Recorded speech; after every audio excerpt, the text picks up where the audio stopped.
로마서 15장 17절로 19절 말씀 봅니다. 그러므로 내가 그리스도 예수 안에서 하나님의 일에 대하여 자랑하는 것이 있거니와 그리스도께서 이방인들을 순종하게 하기 위하여 나를 통하여 역사하신 것 외에는 내가 감히 말하지 아니하노라.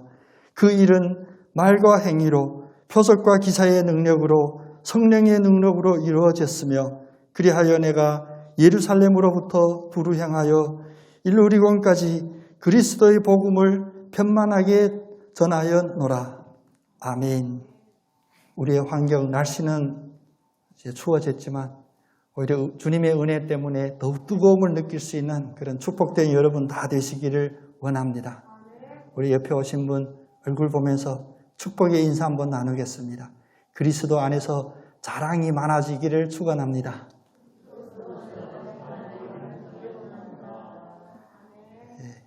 인사 나누다 보니까 자랑이 많아졌어요. 멀리서 우리 홍광표 목사님 예배 오셔서 너무 감사합니다. 우리가 지금 수요일 저녁마다 사도 바울을 살펴보고 있습니다. 우리도 바울이 될 수 있다. 이런 믿음의 담대함을 가지고 사도 바울을 보는데 사도 바울 보면 볼수록 여러분 어떻습니까? 너무 인간적인 면들이 다가오지 않나요? 아, 바울도 인간이었는데 하나님의 은혜로 붙잡힌 받으니 바울이 사도로 쓰임을 받았구나. 그러면 우리도 자신감 있고 나도 사도로 부름받았으니 사도로 쓰임받을 수 있다라는 그런 확신을 우리가 매주 차곡차곡 쌓아왔습니다. 세상을 보면 이런 재미있는 일들이 있어요. 제가 처음 신학교 갔을 때 좀 늦게 시작했잖아요. 나이 30에 신학교 가니까 그때 한참 열심히 일하시는 선배 목사님들 40대 후반, 50대 초반 참 그분들의 사랑도 많이 받고 도움도 많이 받고 가르침도 많이 받았어요. 저한테는 이제 후배 목사도 저 뒤에 왔는데 성전이 제가 기억이 나는 게 있어요. 선배 목사님들 만나면 꼭 목회 한 수 가르쳐 주십시오 이렇게 해야 된대요. 제가 말 잘 듣잖아요. 특히 선배님들의 말을. 그때는 그분들, 그 목사님들 40대 후반, 50대 초반 목사님들만 뵈면 무조건 머리 들이밀고 축복 기도 한번 해주세요 하고 기도 끝나면 목사님 목회 한 수 가르쳐 주세요. 그러니까 뭐라고 말씀하시는 분들도 계셨지만 대부분은 야 임마 이렇게 하시더라고요. 기도만 해주시고. 근데 이제 시간이 지나고 그 목사님들이 이제 한 분 한 분 은퇴하시는 그런 선배님들이 됐어요. 제주에 부임하고 와서도 참 오랜만에 못 뵀던 분들도 그분들 제주에 오셔서 만나 뵙게 되고 그런데 지금 유튜브에 이게 녹화가 돼서 조심해야 되는데 그분들 보면서 바뀌었다가 하나 있습니다. 왜냐하면 전에는 제가 한 수 가르쳐 주십시오 해도 말을 아끼시던 그렇게 명철하시고 토시 하나하나 정확하시던 그 선배님들이 이제 말이 너무 많아지셨어요. 저만 붙잡으면 한 2시간, 3시간 이런저런 이야기 하는데 물론 제가 괴로운 건 제쳐놓고 어떻게 다 똑같이 예전에 내가 요즘 아이들 하는 유행어가 있습니다. 라떼라고. 내 때는 말이야. 이런 이야기들을 이렇게 많이 들어요. 그러면서 제가 뭐 하나 깨달았냐면 나는 훈련해야겠다. 어떤 훈련? 설교 시간 끝나면 말 적게 하는 훈련하자. 이게 제가 바른 마음 먹었는지는 모르는데 그런 마음들이 많이 들어요. 요즘 우리 뉴스 보면 답답한 경우들도 많이 있습니다. 저도 또 현실적으로 우리 성도님들과 함께 답답한 상황에 부딪힐 때도 있어요. 어떤 때가 제일 답답하냐면 억지 부리는 거. 분명히 아닌데 옳다고 우기는 거. 그것이 어떠한 장소였든 그것이 법정이 됐든 재판관 앞이든 자기 주장만 하는 경우들이 있어요. 근데 자기의 옳다고 생각한 부분들은 이게 부풀리는 것이 인간의 본성 중에 하나예요. 자기의 허물은 감추고 큰 허물은 작은 허물이라고 변명하지만 자기의 자랑에 대해서는 작은 것을 크게 이야기하고 큰 것은 엄청나게 이야기하고 그리고 반복되게 이야기하는 그러한 우리의 심리들이 있는데 우리가 이야기했던 인간 바울은 어떠했을까? 바울로 말하면 자랑할 자랑거리가 너무나 많았던 그런 인물이잖아요. 교회 안에서도 자랑거리가 많아요. 그도 늦게 예수를 만나고 신앙생활을 늦게 시작했다고 볼 수 있는데 그럼에도 불구하고 그는 교회의 지도자로서 특별히 이방인들의 교회 지도자로서 그가 쌓은 업적은 어떻게 자랑해도 넘치지를 않아요. 뿐만 아닙니다. 세상에서도 그는 절대로 전문용어로 꿀릴 게 없어요. 학력이면 학력, 가문이면 가문, 또 그가 가지고 있었던 그런 지식, 모든 것들이 전부 다 자랑거리일 만한 바울은 어땠을까? 특히 우리가 로마서로 볼 때 바울은, 역사학자들은 그렇게 이야기해요. 로마서였을 때 바울은 이미 인간적으로 성숙됐던 나이다. 어찌 보면 엄청 선배였었어요. 그러면 바울도 역시 제가 만났던 선배님처럼 나 때는 말이야 이런 이야기를 많이 했을까? 여러분 궁금하시죠? 저도 궁금합니다. 근데 성경을 통하여 우리가 바울을 봤을 때 바울은 절대 자기를 세상적인 그런 자랑을 하지 않았어요. 근데 오히려 바울이 강조하는 바를 보면 여러 곳에서 나오는 강조를 보면 자신이 완전하지 않다. 다시 말하면 자기의 허물을 숨기는 것이 아니라 자기의 허물을 드러내는 경우들이 너무나 많다는 것입니다. 우리 먼저 머리로 이해하기 전에 가슴으로 한번 결단의 고백 한번 하겠습니다. 저도 바울처럼 허물을 감추지 않겠습니다. 아멘. 바울처럼 매우 중요합니다. 근데 혹시 송사 걸려서 법정 가면 죽어도 승인하면 안 된대요. 자기 잘못도 승인하면 안 된대요. 근데 지금 믿음 안에서 봤을 때 바울을 우리가 뭐고 물어봤을 때 바울은 자기의 허물을 숨기지 않고 자기가 완전하지 않았음을 늘 고백하는 그런 바울을 보게 됩니다. 특히 하나님의 사도로서 완성에 가까워 갈수록 바울은 자기의 허물을 그대로 숨김없이 드러내고 자기의 연약함을 드러냅니다. 우리가 신앙생활을 하면서 가장 힘든 부분이 무엇이냐면 이것은 목회자나 성도님들이나 마찬가지예요. 성경을 붙잡고 성경 공부도 하고 기도도 하고 제자 훈련도 하고 그런데 왜 바뀌어지지 않을까? 이런 안타까움이 있습니다. 왜 바뀌어지지 않을까? 나는 왜 이 신앙생활을 통하여 더 완전해지지 못할까? 근데 바울의 고백에서 우리는 소망을 얻고 힘을 얻어야 됩니다. 바울은 분명히 이야기합니다. 이 세상에는 완전한 인생은 없다. 완전한 삶은 없다. 바울이 반복되어 이야기하는 것은 완전하지 않았던 우리 인간들이 하나님의 부르심을 받고 은혜 가운데 거하면 완전을 향하여 나아갈 뿐이다. 그것을 신학적으로 더 멋있게 표현해서 영광에서 영광으로 우리는 변화되어 있는 과정입니다. 근데 우리의 존재 자체는 누구나 다 불완전함이 있고 누구에게나 허물이 있다는 것입니다. 그 허물이나 불완전함이 영광으로 바뀌는 그 순간이 우리의 소망이 되는데 그때가 어느 때냐? 고린도후서 3장 18절에 보면 우리가 다 수건을 벗은 얼굴로 거울을 보는 것 같이 주의 영광을 보매 그와 같은 형상으로 변화하여 영광에서 영광에 이르니 곧 주의 영으로 말미암느니라. 우리의 모든 것이 덮어졌던 수건이 벗어져서 거울을 보듯이 확실하게 보는 그 순간이 있는데 그날이 바로 주님의 날이고 그때서야 우리가 주님의 영광을 보고 그래 이 주님의 영광으로 말미암아 나도 점점 완전으로 향하여 가고 있구나 이런 고백을 하는 겁니다. 조직신학에서는 이 구원의 단계들에 대하여 이야기합니다.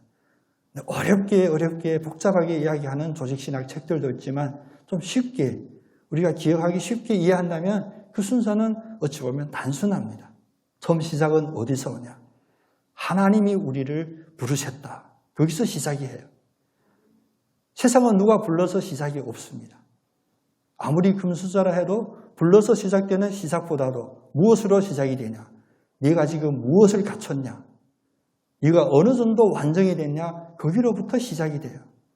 요즘 우리 젊은이들이 얼마나 힘든 시간을 보내냐면 그냥 대학 졸업하고 그 학위로만 안 됩니다.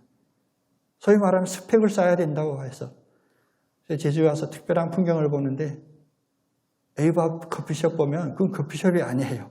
공부방이에요. 대학생들의 공부방. 뭐 하냐? 영어 공부하고 자격증 여러 가지 부동산 보는 친구도 있고 주식 보는 친구들도 있더라고요. 제가 몰래 훔쳐본 건 아닌데 보다 보니까 왜 그런 것을 해야 되냐. 이 세상은 먼저 불러주는 그런 은혜가 없습니다.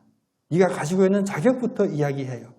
그래서 누구에게 자격을 물을 때는 알게 모르게 좀 곱게 이쁘게 포장해서 이야기하려 하고 자기가 가지고 있는 실력보다 더 이야기하려고 하는데 구원의 첫 순서는 무엇이냐? 우리의 자격을 떠나서 하나님이 먼저 불러주시는 그것으로부터 시작한다는 것입니다.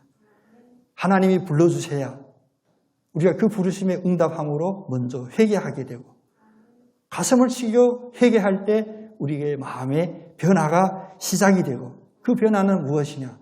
내가 완전하게 됩니다라는 변화가 아니라 그 변화는 바로 이제 내가 주인 되었던 삶이 그리스도와 연관을 맺으면서 그리스도가 점점 나의 주동권이 되고 나를 주장하는 주인이 됨이 바로 우리의 변화입니다. 이 변화는 하나님이 주신 선물입니다. 나의 공로로 나의 자격으로 이루어진 것이 아니라 하나님이 일방적으로 사랑으로 우리에게 선물을 줘야 시작이 됩니다. 회개한 인간이 나 같은 죄인이 없는데 하나님이 나를 불러주셔서 이 은혜가 참으로 큽니다 할 때 진정한 회개가 통회가 이루어지고 그때 우리의 마음이 은혜 받기에 합당한 거룩한 그릇으로 바뀌어 간다는 것입니다. 이 과정 속에서 우리가 소망을 버리지 않고 늘 담대하게 나갈 수 있으면 이 아름다운 시작을 시작하신 주님, 우리를 불러주신 하나님이 성취될 때까지 포기하지 아니하시고 우리를 끝까지 붙잡아 주신다는 것입니다. 바울은 왜 자기의 허물을 고백하냐? 바로 이 과정에 있음을 고백하는 겁니다. 우리가 사도로 부르심을 받았으면 완성품으로 완성된 것이 아니라 바로 이 시작에 우리가 진입했고 이 과정 속에 있음을 깨닫기 때문에 자기의 허물을 부끄럽지 않게 고백하는 것입니다. 그러나 이 고백 속에는 또 하나 중요한 의미가 있습니다. 내가 완전하지 않습니다라는 것은 결코 경찰의 취조 앞에서 죄를 승인하는 그런 것과 차원이 달라요. 하나님이 나를 불러주셨는데 사도로 부르고 성도로 불러주셨는데 저는 아직 불완전합니다. 이 고백은 무슨 뜻이냐? 이제 저를 불러주신 주님 안에서 불완전했던 제가 이제 완전으로 나갈 수 있는 소망이 있습니다라는 이런 고백이기도 합니다. 그래서 빌립보서 3장 11절 12절에 보면 바울은 온전하지 않은 자기가 이 온전함을 향하여 나가는 자기의 과정에 대한 고백이 나와요. 뭐라고 말씀하셨냐면 어떻게 해서든지 죽은 자 가운데서 부활에 이르려 하노니 내가 이미 얻었다 함도 아니요 온전히 이루었다 함도 아니라 오직 내가 그리스도 예수께 잡힌 바 된 것을 잡으려고 달려가노라. 여러분 지금 이 과정에 달리고 있습니다. 이 달리는 과정은 예수님의 그 영광에서 영광을 이루는 과정임을 믿고 담대함으로 열심히 달리시는 여러분 다 되시기를 원합니다. 자기의 불완전함과 싸우게 되면 주님이 없는 그런 싸움은 세상은 불안이라고 해요. 불안이 좀 커지면 두려움이 돼요. 이 처음 시작부터 마지막 끝까지 주님이 주장하심을 인식하지 못하면 우리가 혹시 하루 24시간 중에 20시간 기도할지라도 늘 두려움에 붙잡힌 그런 기도를 드리는 마음 아픈 그런 모습도 볼 수가 있습니다. 담대함이나 평안이나 사명이 아니라 두려움 때문에 드리는 그런 기도. 제가 학교 다닐 때 대전에서 다녔잖아요. 그 뒤에 계룡산, 우리 대전의 목사님 목회하시지만 그게 한국에서 기가 제일 센 동네래요. 계룡산이. 그 뒤에 보면 다 기도하는 분들이에요. 속세를 떠나 기도하는데 그 기도 우리 이길 수가 없습니다. 저 어디 이제 신천지라고 유명해진 어떤 양반이 있잖아요. 그 뒤에 바위 밑에서 기도했대요. 김웅수 교수님, 그리고 저를 가르쳤던 교수님이 한 번은 이만희 기도했던데 한번 가볼래? 궁금하더라고요. 어떤 곳일까? 어떤 영적인 곳일까? 그 큰 바위가 있는데 그 밑에 이렇게 사람 한 사람이 그냥 완전히 설 수는 없는 그런 공간이 있더라고요. 거기서 6개월 동안 그분은 그런 성경 어떻게 구했는지 모르는데 계시록만 들고 가서 읽었대요. 6개월. 우리가 내 삶의 시작부터 끝까지를 믿음 안에서 이해하지 못하면 그 모습이 얼마나 경건한 모습으로 기도하든지 아무런 소용이 없습니다. 아, 있다. 뭐가 있냐. 기도하면 할수록 교만해져. 자기 자랑하게 되고. 내가 얼마나 열심히, 여기 나만큼 기도할 수 있는 사람이 있으면 나와봐. 바울의 고백이 우리의 참된 고백이 되기를 원합니다. 내가 내 자신의 불안함과 불완전함과 싸울 때 불안이 생기는 것이 아니라 오히려 은혜를 더욱 의지해야 되겠다는 믿음의 결단이 생기고 그 믿음의 결단에서 소망을 붙잡는 그런 새로운 거듭남의 변화가 있어야 됩니다. 바울의 고백을 또 한 곳 찾아볼까요? 로마서 7장에 보면 바울이 자기의 내적 그 싸움, 자기의 불완전 때문에 싸우는 내적 싸움에 가장 정확히 표현한 유명한 구절들이 있어요. 로마서 7장에 먼저 15절, 18절, 22절, 25절 이 발치에서 보면 이렇습니다. 내가 행하는 것을 내가 알지 못하노니 세상에 이만큼 불안함이 어디 있습니까? 내가 행하는 것을 내가 알지 못한대요.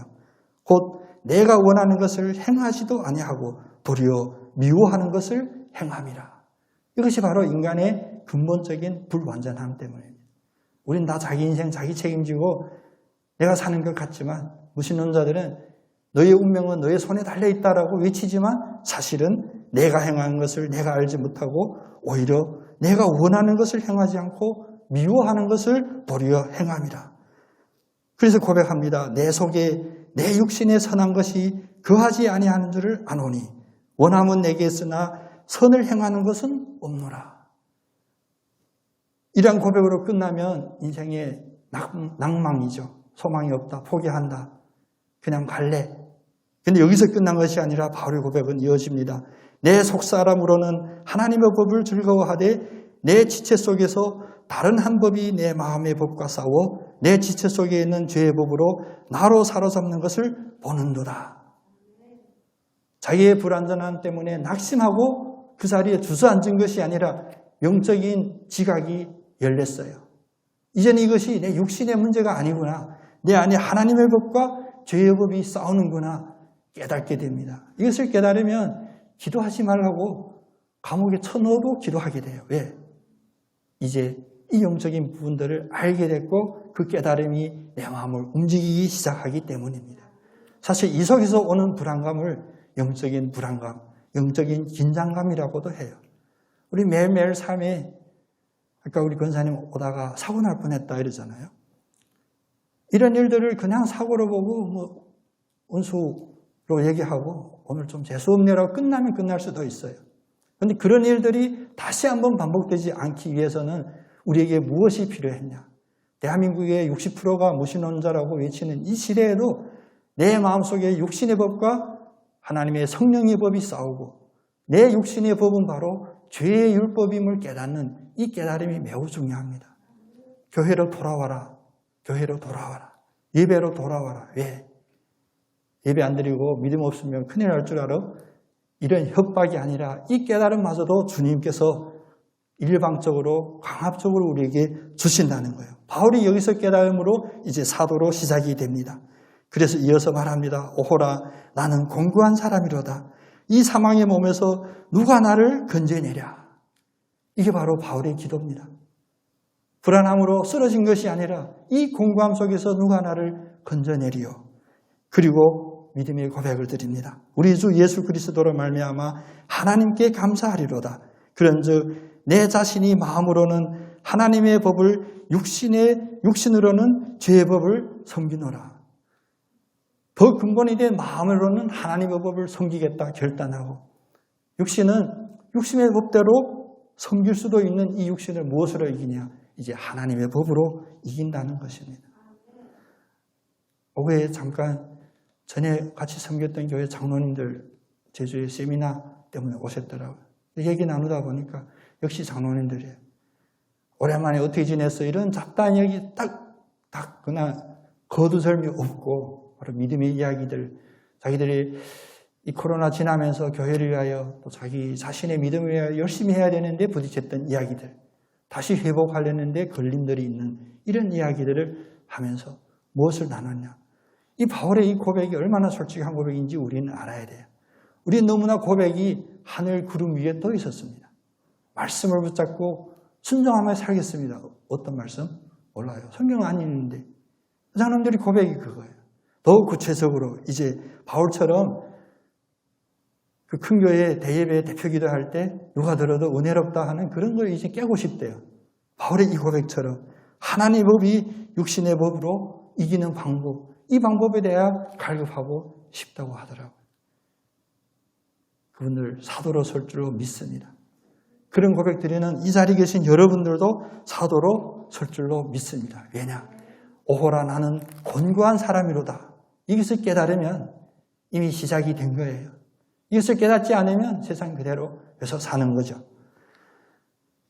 바울은 오늘의 자신의 허물을 드러냄을 자기의 육신의 법이 늘 육신을 주장하려고 했던 그 연약함과 실수함을 고백함이 두렵지 않으면 바로 오호라 나는 곤고한 사람이로다 라는 고백이에요.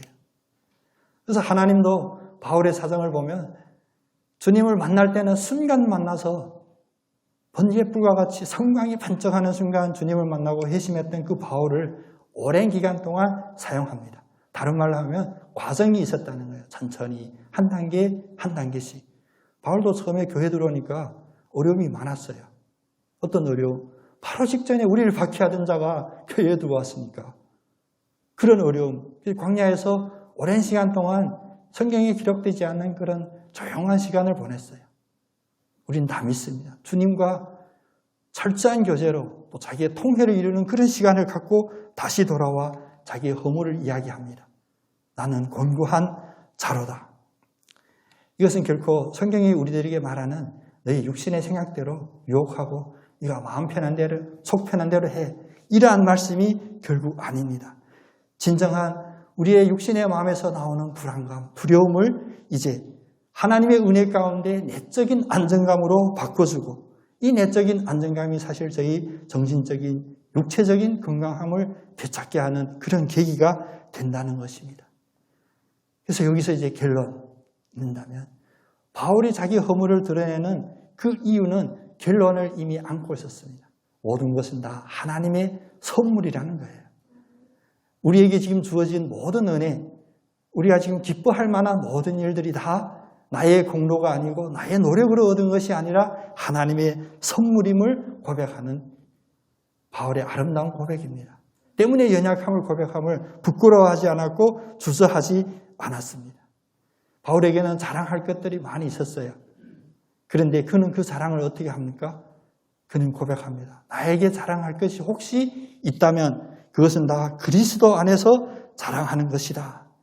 또 나의 삶을 통하여 하나님의 권능, 하나님의 은혜가 드러났음을 내가 자랑한다 할지라도 그것은 나의 자랑이 아니라 바로 하나님의 선물임을 내가 고백한다. 그게 바로 오늘 함께 읽었던 본문 말씀이에요. 다시 한번 돌아와서 보면 15장 17절 18절에 그러므로 내가 그리스도 예수 안에서 하나님의 일에 대하여 자랑하는 것이 있거니와 육신이 연약하지만 하나님의 일에 대해서는 나는 자랑하는 것이 있다고 고백합니다. 그것은 무엇이냐? 그리스도께서 이방인들을 순종하게 하기 위하여 연약하고 교회를 핍박했던 나를 통하여 역사하신 것 외에는 내가 감히 말하지 아니하노라. 바울의 멋진 사역들, 사도로서 감당했던 그 엄청난 이방인 교회를 세웠던 사역마저도 당연히 자랑할 만한 가치가 있는데 그 자랑할 만한 가치가 언제 빛나냐? 바로 예수 그리스도 안에서 무엇을? 그리스도의 은혜를 자랑할 때 그게 빛을 발했다는 것입니다. 바울의 고백은 일관적이었습니다. 늘 그렇게 고백했습니다. 고린도전서 1장 31절에 자랑하는 자는 주 안에서 자랑하라. 또 갈라디아서 6장 14절에 내게는 우리 주 예수 그리스도의 십자가 외에는 결코 자랑할 것이 없다. 또 빌립보서 3장 3절에 우리는 그리스도 예수로 자랑하고 육체를 신뢰하지 않는다. 우리가 누구와 대화를 나누든지 더욱 중요하게는 예수를 알지 못하고 혹은 예수를 믿지 않는 자들과 대화할 때도 이 고백이 우리의 고백이 되기를 원합니다. 내가 자랑할 것이 있는데 그것은 뭐냐? 내 육체를 신뢰하지 않고 예수 그리스도를 자랑하겠노라. 이것은 말씀의 선포거든요. 이것은 영적인 싸움의 승전고거든요. 예수를 핍박하고 예수를 믿지 않는 이라도 그에게 심리학적으로 상담적으로 다가가는 것이 아닌 예수의 복음을 선포하는 가장 강력함이 무엇이냐? 바로 예수 그리스도를 자랑하는 것입니다.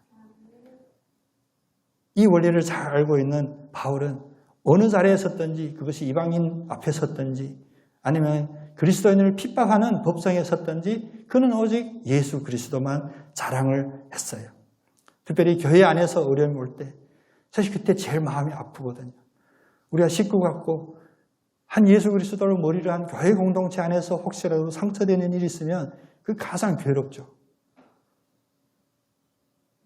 그럼에도 불구하고 바울은 그 안에서도 내가 만났던 예수를 자랑하면 다른 이에게 상처가 되지 않으면 바로 하나님을 증거하는 그 간증이 자기를 자랑하는 것이 아니었기 때문입니다. 우리가 누군가를 위하여 중보할 때 또 누군가에게 위로되고 누군가의 힘이 될 때 예수 그리스도를 마음껏 사랑할 수 있는 많은 은혜를 먼저 받으시는 여러분 다 되시기를 원합니다. 교회 안에서도 분쟁들이 있었어요. 바울의 간증을 보면 바울로 파냐 아니면 뭐 예수 파냐 여러 파가 있었어요. 노래 잘하는 양파도 있었고요.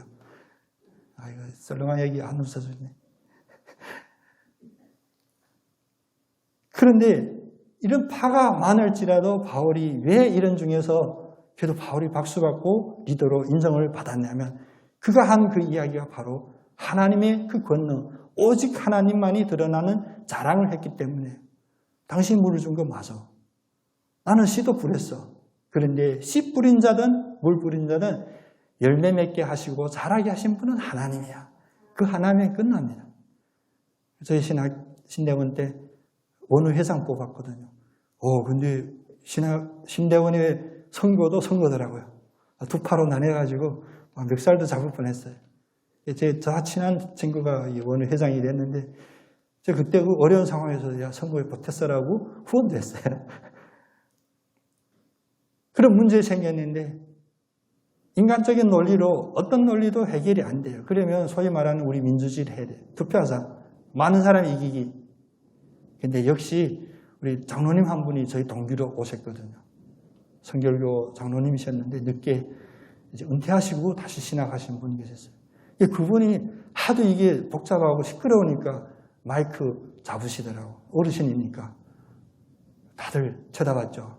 우리 장로님은 어떤 세상 경력도 많으시고 그분은 우리 장로님처럼 어느 은행 지점장 하시고 하셨던 거예요. 마이크 딱 잡았는데 장로님이 뭘 하신지 알아요? 다 같이 기도합시다. 해결됐어요. 네. 그게 하나님의 자랑이거든요. 장로님은 문제 생겼을 때 무엇을 의지했냐? 바로 하나님을 의지했다 그 뜻이거든요.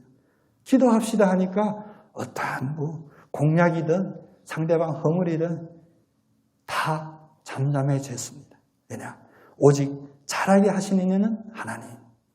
또 그 하나님이 우리에게 주셨던 어떤 우리의 근거도 다 하나님이 주신 선물입니다라고 선포할 때 그것이 가장 큰 권능이었고 모든 문제와 오해, 갈등, 충돌을 해결하는 해결책이었습니다. 그리스도 안에서 자기 자신을 돌아보며 결정적인 권능은 하나님께 있음을 고백하는 이 가장 기본적이고 참된 믿음의 고백이 우리에게 살아있기를 원합니다. 그럼 이제 여기까지 이야기하면 조금 남은 부분이 있어요. 그 뭐냐? 이제부터 우리의 자랑, 내가 지금까지 했던 자랑은 조금씩 빼는 겁니다. 우리가 자랑할 바가 많이 있죠. 특히 믿음 안에서도 신앙생활 한 분들 그리스도 예수 만나고 은혜 받았던 간증은 누군들 다 있습니다.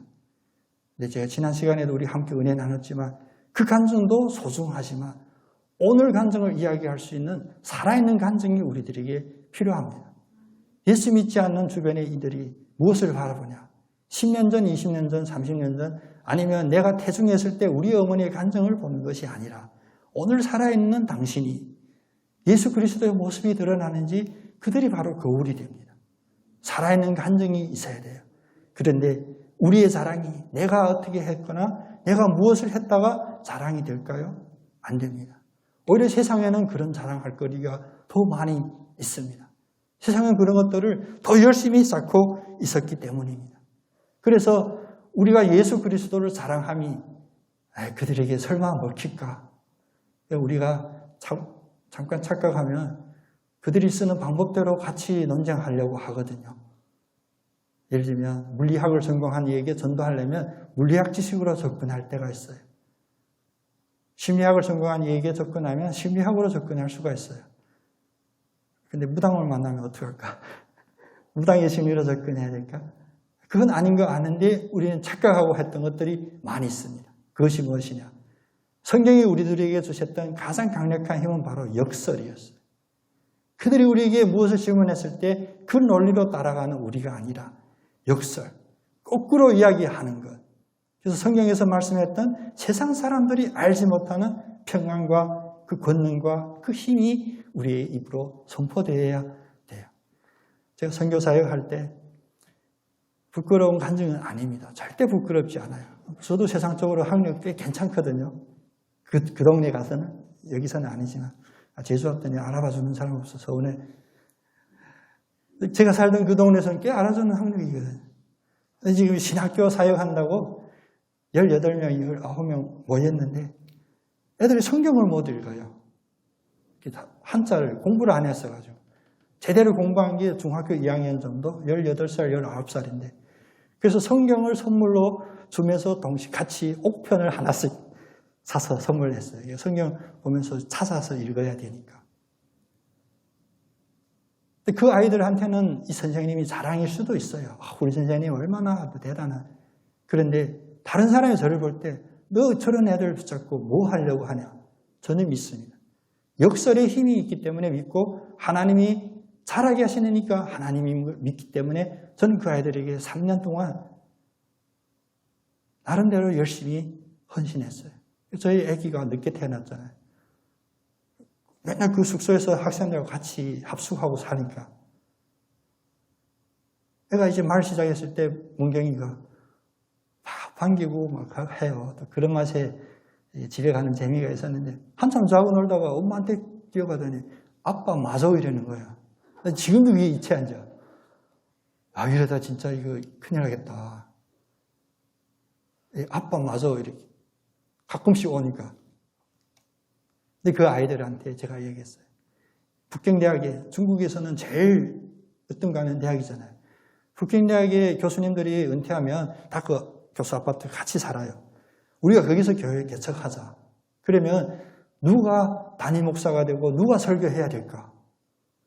북경대 출신이 거기서 담임 목사하고 설교하면 안 먹힙니다. 이미 설교 시작하기 전에 예배당 들어올 때부터 여기 담임 목사 내 학생인데 내 제자인데 이게 세상 논리거든요. 그럼 여기서 설교를 누가 해야 되냐? 바로 니들이다. 학력은 중퇴. 중학교도 어디 다녔는지 모르는 아이지만 니들이 거기서 담임하고 설교해야 된다. 왜? 이것이 바로 역설이니까. 그들이 교만함으로 꽉 차 있는 이 세상적인 생각이 저 공부도 못한 애가 학력도 없는 애가 뭔 얘기를 하고 있을까? 그런 마음으로 앉아있을 때 입을 열었을 때 첫 선포가 바로 예수는 그리스도시요 살아계신 하나님의 아들입니다 할 때 깨지는 영혼이 바로 이 교회의 영혼이다. 그 설교를 누가 해야 돼? 학력이 없는 이들만 거기서 할 수 있는 거예요. 그럼 저 시골에 학교 안 다니는 아이들 모아놓고 하는 교회는 누가 담임해야 되냐? 바로 북경대 출신이 그런 데가 해야 되거든. 거기는 이미 설교하기 전에 다들 순복하거든. 와, 엄청난 선생님. 이 지혜를 세상에 이길 수 있는 이 역사를 우리가 늘 깨닫고 이 역사대로 살아가는 우리가 다 되기를 원합니다. 그래서 바울이 그 엄청난 스펙을 가졌던 바울이 자기의 연약함을 고백하고 나는 공고한 사람이라고 고백할 때 이 힘이, 역설적인 힘이 그에게서 드러났던 거예요. 그래서 이 역설은 바로 비밀이라고 해요. 우리 그리스도 안에 있는 믿음의 비밀이기도 해요. 우리 다른 말로 바꾸면 비법이거든요. 여러분의 삶 속에서 하루 24시간 동안 우리의 건강 문제든 물질 문제든 자녀에 대한 문제든 모든 문제에 적용이 되는 비법입니다. 이 역설이. 우리가 우리의 온 힘을 다하고 수고하지만 우리의 이 수고로 이루어지는 것이 아니라 바로 예수 그리스도가 이루어주신다라는 이 믿음의 고백이 우리의 역설이 되고 우리의 비법이 됩니다. 그래서 갈라디아서 20장 20절 바울의 결론적인 그런 말씀이죠. 그러므로 내가 육체 가운데 사는 것은 나를 사랑하사 나를 위하여 자기 자신을 버리신 하나님의 아들을 믿는 믿음 안에서 사는 것이니라. 하나님 법과 항상 부딪히는 이 육신 어떻게 할까? 육신 떼어버릴까? 아닙니다. 이것이 바로 역설이고 비밀이었는데 내가 그래도 이 육체 가운데 사는 것은 결국에 하나님의 성령의 법이 육신의 법을 이길 것을 확신하기 때문에 그 비밀 때문에 그 확신 때문에 나는 계속 육신으로 사는데 우리를 대신하여 십자가에 버리셨던 그 예수 그리스도가 이제 내 안에서 사는 것입니다. 하루하루 순간순간마다 세상에 내가 해결 못할 일들 얼마나 많습니까? 뉴스만 보면 우리 아이들 밖에 내보낼 수가 없다라고 생각할 정도로 우리가 험악한 이런 환경에 살아요. 이제 초등학생들마저도 둘이 약속하고 아파트 옥상에서 뛰어내리는 우리 이런 시대를 우리가 맞이했습니다. 그에게 괜찮아, 잘 될 거야. 왠지 노래 가사 같은데. 세상은 이런 막연한 데 의지하니까 그게 힘이 없고 그게 확실하지 않는 거예요. 세상에 이 역사를 선포하는 여러분 다 되시기를 축복합니다.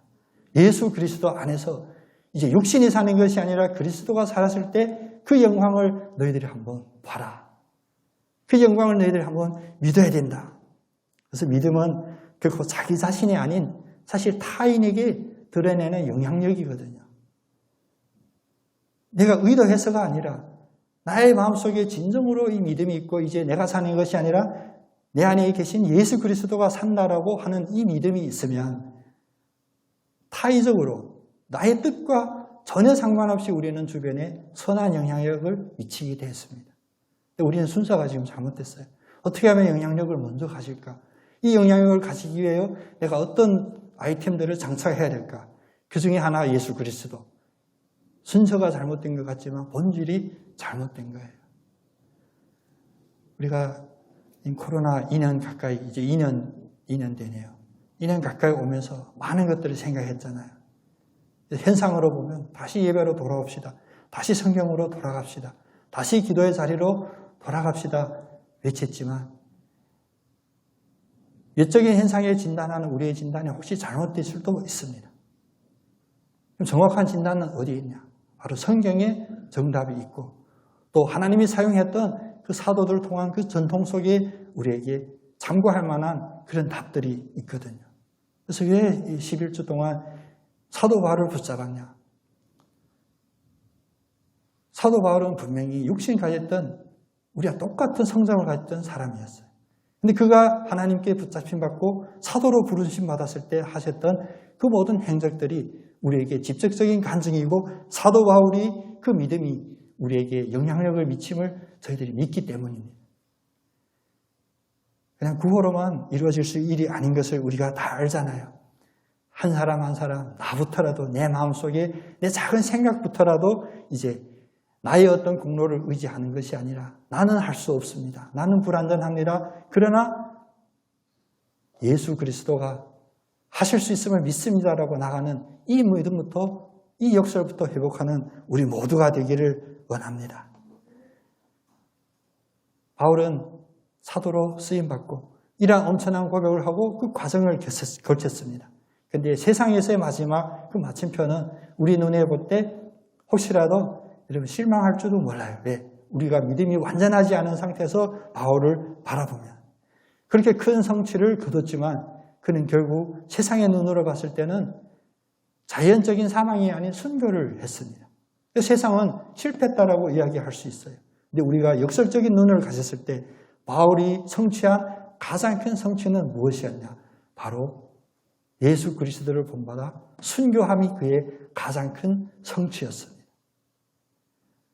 우리가 바울을 자랑할 때 바울은 자랑하지 않았습니다. 근데 우리가 바울을 대신하여 자랑할 때 무엇을 자랑해야 되냐?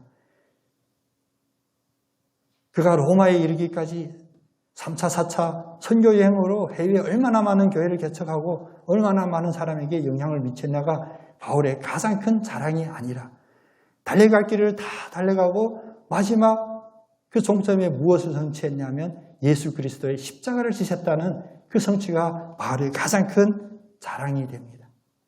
우리가 존경함이 바로 그것 때문입니다. 바울이 그렇게 하여서 총독이 되었고 간독이 되었고 교회에서 그 권위가 얼마나 대단했다라 자랑으로 끝나는 것이 아니라 전혀 자기의 연약함을 속이지 않고 드러냈던 바울은 주님으로부터 위대한 사도로 세움받은 그것이 바울의 가장 큰 자랑이 되었습니다. 이 자리에 계신 여러분, 그 누구나 마찬가지입니다. 내가 어떻게 해서 내가 지금 이 자리에 있는 것이 아닙니다. 바울을 통해 우리에게 깨닫게 하고자 함이 바로 그겁니다. 바울이 학력이 좋아서, 가문이 좋아서, 그가 인간관계가 좋아서 바울이 아니라 아무것도 아니었던 우리가 하나님의 은혜이니까 이 자리에 있게 되고 그 일을 감당했음이 우리의 자랑이 됩니다. 바울의 자랑이 되듯이.